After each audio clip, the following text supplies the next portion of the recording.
Tonight at 10, almost 200,000 operations and appointments cancelled. That's the impact of last week's strike by junior doctors in England. What do we want? Fair pay! When do we want it? Now! It's the highest number of cancellations so far in the current pay dispute. Those affected included people waiting for operations and other treatments, as well as scans and follow-up appointments. NHS bosses are increasingly concerned about further industrial action, with a planned walkout by nurses over the bank holiday weekend in early May.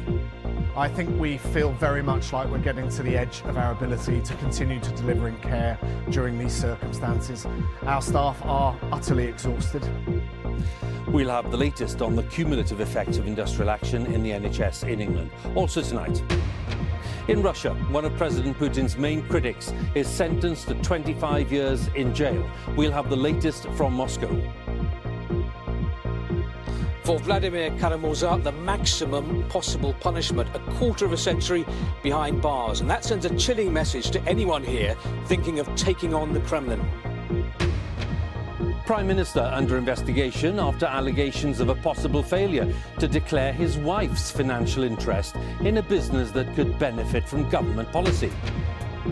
The UN calls for an immediate ceasefire in Sudan, where a power struggle between two military leaders has led to days of intense fighting. And the rise of the low-traffic neighbourhood in England. We report on the heated local debates for and against.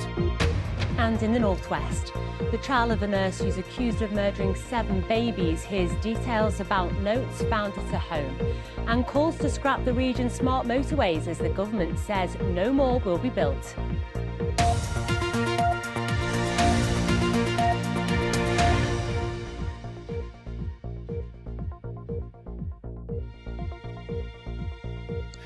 Good evening. The impact of last week's strike by junior doctors in England has been